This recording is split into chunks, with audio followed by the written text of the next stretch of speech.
어제 본문에서 아브라함의 종은 주인의 명령에 의해 이삭의 배우자를 찾기 위해 나섰고 또 그 배우자를 찾는 일에 주님의 도우심을 구하며 기도했습니다. 이 이삭의 배우자를 찾는 이야기는 한낱 한 가정의 며느리를 얻는 이야기가 아닙니다.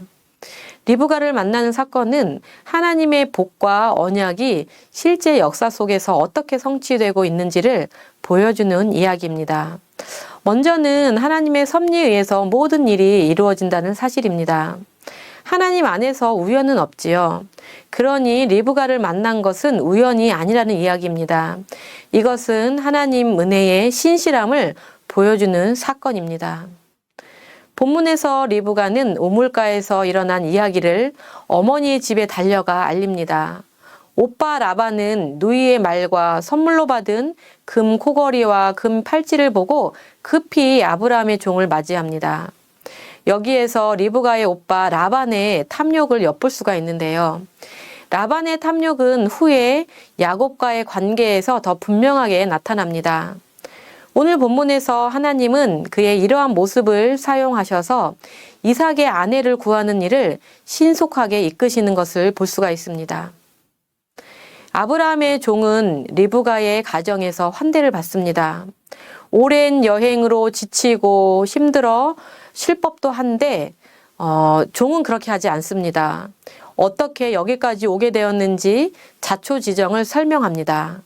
그렇게 하지 않고는 밥도 먹지 않겠다고 합니다. 종은 자신을 아브라함의 종으로 소개하며 말문을 엽니다. 먼저 하나님께서 아브라함에게 베푸신 복을 강조합니다.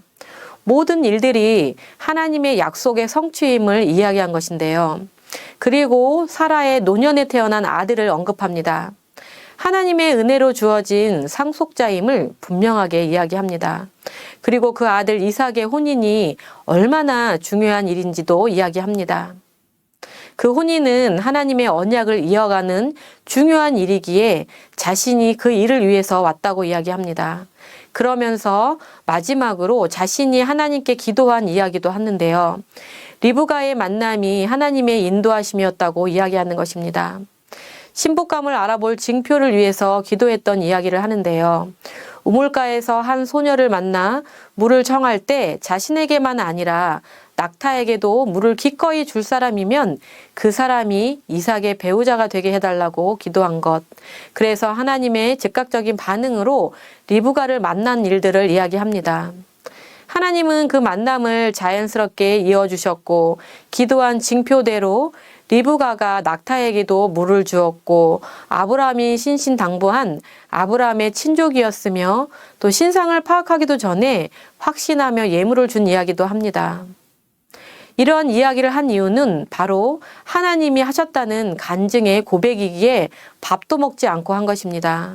다시 말해 리브가를 만난 것은 하나님의 인도하심이며 또 약속을 이루는 신실한 하나님이 하신 일이라는 것을 이야기한 것입니다.